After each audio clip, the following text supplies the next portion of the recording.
It started using them to buy smaller drug companies in order to bulk up its pipeline. They want to get ahead of some big patent expirations, use cliff coming in the second half of the decade.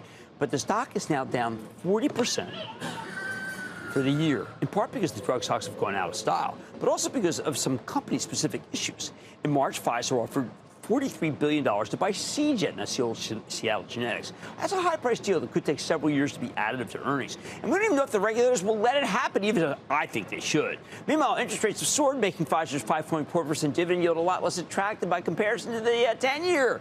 And it doesn't help that we're headed into an election year where Big Pharma always struggles.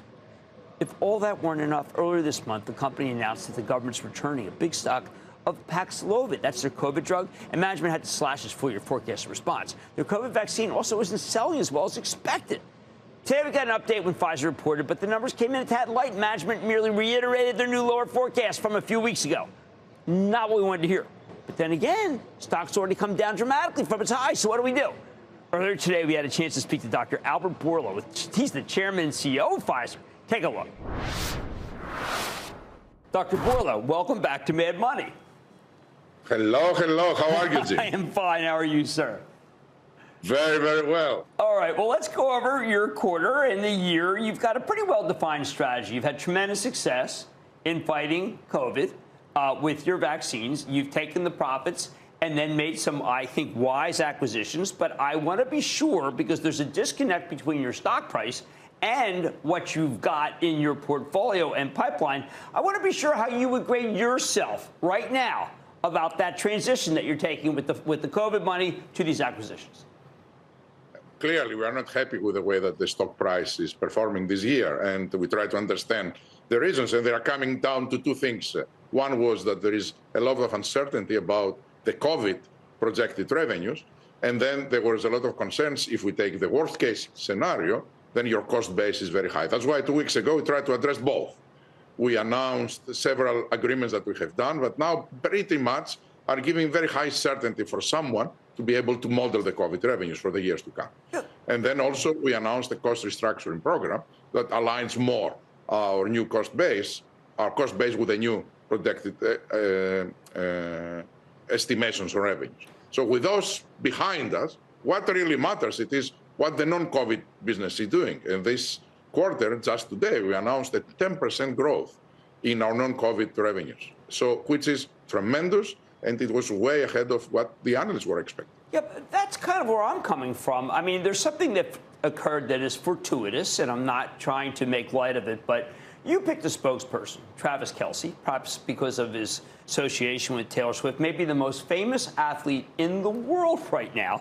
And he also has an antagonist, a fellow by the name of Aaron Rodgers, who called him Mr. Pfizer in order to mock him. But the fact is, sir, isn't that the kind of awareness that you need in order to be able to build prescriptions, build vaccines, and then get people to realize the power of your portfolio? I think he is, and he's a wonderful spokesperson for us, and we are very proud that we are associating our name with him. But is it working? I mean, I know that when I go, I feel like right now I went and I got my flu and I got my Pfizer COVID, and I felt rather pioneerish. I felt that I'm alone. Now, I know others are doing it, but I'm struggling with the idea, why doesn't everybody do this? And what is the resistance? We thought in the beginning of the years, we thought that we will have 24% of the Americans, and that was our projection, will doing a COVID vaccine this year. So far, it looks like it's trending more towards 17%. And so far, maybe 7-8% have done it. But the months ahead of us are very strong. So there are many reasons why it's lower. And we are far away from the COVID fear, so everybody will do the vaccine. Now we are in the middle of the COVID fatigue. Nobody wants to speak about COVID. And we have also a lot of anti-vaxxers rhetoric at the peak. But the good news is that those that they are doing a vaccine right now are those that they truly believe in the value of vaccination. So that's a very base assumption for what the vaccination rates could be as a floor going forward. But there is some sort of vaccine fatigue in this country right now that I think is affecting your earnings. You're right, but it's mainly in the COVID area because Our RSV has done tremendously better than what we thought. Our pneumococcal vaccine is doing tremendously better than what we thought, and the analysts thought. And of course, the flu vaccinations are trending quite well. We don't have a flu, but we know how they are trending. So there is a little bit of COVID fatigue, which reflects on the number of COVID vaccinations that we had. Also, don't forget, Jim, the COVID vaccines came a little bit late in the season, right? In the middle of September, approximately. We had all August quite a wave of COVID. So a lot of people got COVID, and they can't do a vaccine before 4 months after they had COVID. Okay. So this morning I wake up at 3:20 and I realize, wow, migraine. I know it. My trainer's going to come in a few minutes. I pop my Nurtec, no migraine by the time he gets there. I look at the numbers. I know that as the chief spokesperson for the American Migraine Foundation, there could be as many as 1 billion followers. And I'm thinking maybe you don't have enough awareness there. You paid Biohaven $11.6 billion for this remarkable franchise. I had thought it might be doing $1.3 billion this year. It's doing considerably less. 1.8 in 2024. Again, it looks like it's going to do less. It's not your fault, sir, but there is a painful lack of awareness of this wonder drug. What can you do to get the word out, which of course would also benefit Pfizer's shareholders? There is no doubt that we can do more. But right now, things are not bad, actually, Jim. We had this quarter 28% more scripts than we had last year. And in actually the last week of October was the highest week ever recorded, 23,000 physicians prescribed. Right now, we have 70+ thousand physicians in the US alone that are prescribing it. Now, clearly, we can do more. And we have a lot of activities to educate physicians and the public, and also to enlarge the access. Right now, we are going deeper into access, so unlocking a lot of opportunities that are happening. So I'm quite optimistic that Nurtec will do very, very, very well. Yeah, I just wish that they would spend more than 15 minutes on a med school, given the number of sufferers. It's absurd. Now let's talk Seagen. This is a deal where there's absolutely almost zero overlap, I believe, with your company. But here we have FTC request, $43 billion. Love to see that get rolling because you said that it won't be accretive for 3-4 years. Where the heck is that, what I thought was a natural fit with Pfizer? Well, look, I mean, we are progressing our discussions with FTC. This is the last step that still remains. We just got 2 weeks ago our unconditional clearance from the European Union, so they see zero overlap, as you very well articulated. So we are waiting the discussions with FTC. We are working very collaboratively with them. Still, we are optimistic, and we hope to close before year end or beginning of next year. Nothing has changed on that. And we are really keen to join forces with the Seagen. We are ready. We have already created our organizational chart. The people from Seagen will join the Pfizer Oncology. We have selected the leaders.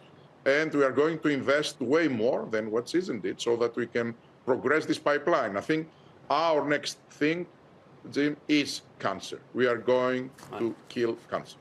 I think that people should understand that there are cancers that routinely kill people now that are death sentences, that if you look at Seagen's portfolio, maybe 10 years from now, there would be some that are not death sentences? Will come every year, a new one, right? Don't forget that Seagen presented at ESMO just last week some data from bladder cancer, which is a very, very difficult cancer that people have a 12 months survival rate, unfortunately. And they also had overall survival rate of 31 months, from 12 to 31. That's transformational, and we are going to have every 6 months something like that happening. So we will make cancer a chronic disease. You can live with your cancer rather than the death sentence. That would be amazing. Now, one last thing. The GLP-1s, you've got one that would be a pill. I think people think it's a winner take all, loser take none. The way I look at it could be like cholesterol, anti-cholesterol. There's a lot of money to be made by everybody. You get approval with your pill, you can make a lot of money. Am I being too optimistic about this class of drugs? No, I think this class of drugs seems that is having significant advantages, and as a result, they are used a lot. And as a result, the market is projected to be very, very high. The estimations now it is this market can become $100 billion market, and maybe even more. So an oral pill, it is going to create, it's going to fill a very big gap, because right now there are a lot of people that they don't like injections. So an oral pill will fill the gap, and I don't think there are so many that they're coming in the market, but clearly with such a big market, there will be space for I many. think 67% of the people do not like to self-inject, which is really rather extraordinary given how much you can do to keep down blood pressure, keep down weight, and of course diabetes.